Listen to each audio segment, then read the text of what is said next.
Selamat pagi Bapak Ibu dan saudara-saudaraku, salam sejahtera bagi kita sekalian. Apa kabar pagi ini?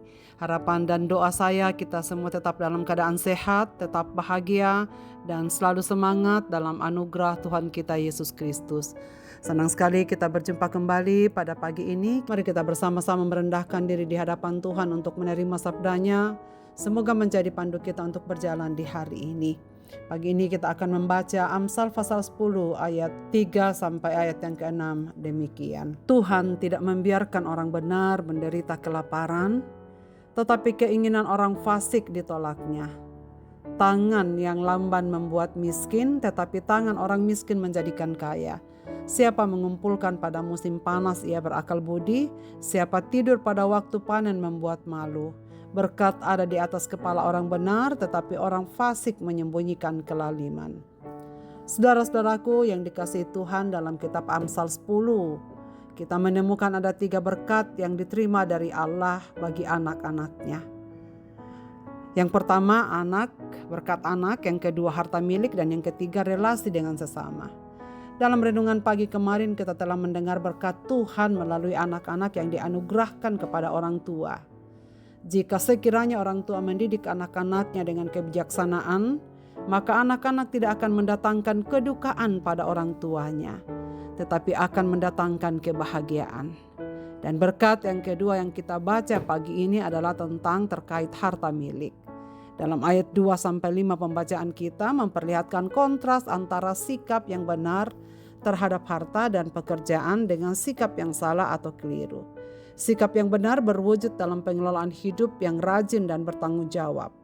Dan sikap tersebut berkenan di mata Tuhan sehingga berkatnya melimpah. Sebaliknya orang yang malas sama saja dengan orang fasik yang mengharapkan kekayaan lewat jalan pintas atau kecurangan. Orang semacam ini tentu tidak akan diberkati Tuhan. Tuhan tidak membiarkan orang benar menderita kelaparan.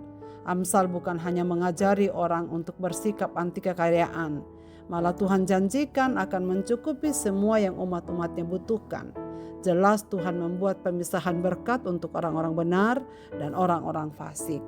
Saudara sekalian, kebenaran ini tidak menyangkal bahwa mungkin ada kalanya sukar bagi kita untuk memenuhi kebutuhan jasmani kita atau keluarga kita karena beberapa faktor, misalnya masa perang seperti yang dialami oleh saudara-saudara kita di daerah konflik, bencana alam atau keadaan sosial, bencana kelaparan, bencana ekonomi yang menghancurkan misalnya pada masa pandemi yang lalu, masa-masa yang sangat sulit, ataupun ada masa-masa penganiayaan, mungkin mengakibatkan kesusahan berat bagi orang-orang benar.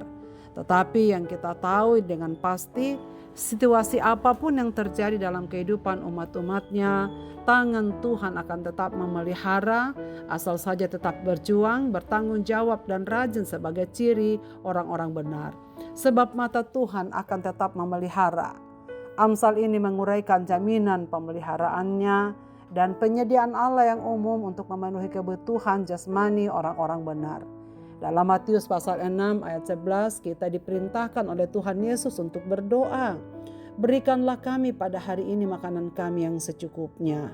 Dalam Matius pasal 6 ayat 33 dikatakan, tetapi carilah dahulu kerajaan Allah dan kebenarannya, maka semuanya itu akan ditambahkan kepadamu. Saudara sekalian, kalimat ini penting, semuanya itu akan ditambahkan kepadamu. Tetapi kalimat yang mendahulunya, carilah dahulu kerajaan Allah dan kebenarannya.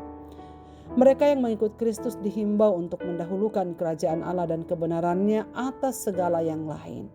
Kata kerja mencari di sini menunjukkan terjadinya satu kegiatan yang terus-menerus dikerjakan ketika mencari sesuatu atau berusaha dengan sungguh-sungguh dan tekun untuk memperoleh sesuatu. Kristus menyebutkan 2 hal yang harus kita cari. Yang pertama, mendahulukan kerajaan Allah. Berarti kita wajib berusaha sungguh-sungguh agar kepemimpinan dan kuasa Allah dinyatakan melalui kehidupan bakti kita kepadanya. Kerajaan Allah harus nyata berwujud dalam hidup kita. Kita harus berdoa agar kerajaan Allah akan datang dengan kuasa yang luar biasa dari Roh Kudus untuk menyelamatkan orang-orang berdosa, menghancurkan kuasa setan, menyembuhkan orang sakit, dan meninggikan nama Tuhan Yesus.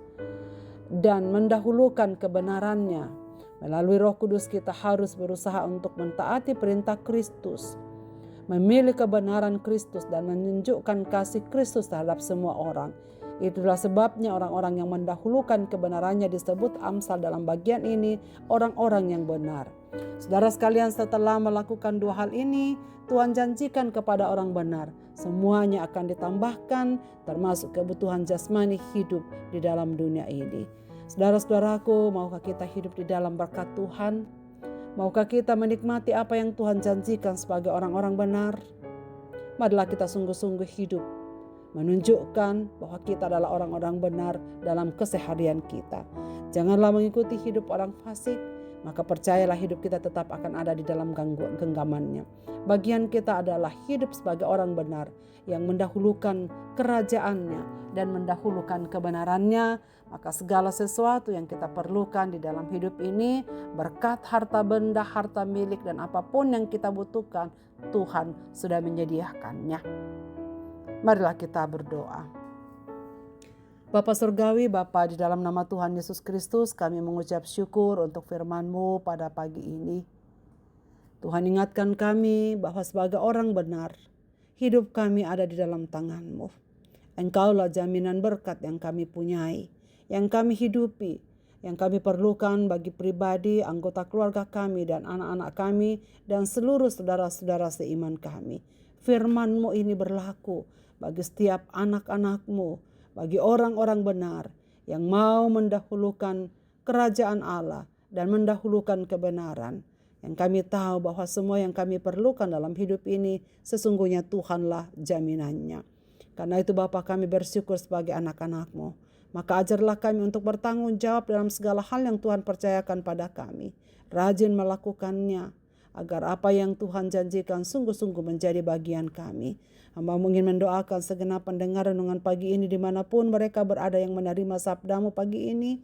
Apapun yang mereka butuhkan, biarlah terlaksana sempurna firman-Mu ini dalam hidup mereka. Bahwa Engkau adalah penjamin kehidupan kebutuhan anak-anak-Mu dimanapun mereka berada. Bagi mereka yang sedang membutuhkan kekuatan rohani, Tuhan berikanlah kekuatan rohani. Mereka yang membutuhkan keluar dari persoalan-persoalan ekonomi yang mereka hadapi, Tuhan bukalah jalan. Hiburkanlah mereka yang sedang berduka dan sembuhkan mereka yang sakit. Dan saudara-saudara kekasih yang sedang bergumul dengan berbagai-bagai persoalan kehidupan mereka, kami berdoa supaya mereka sungguh-sungguh memperoleh jalan keluar di dalam kasih sayang Tuhan semata-mata.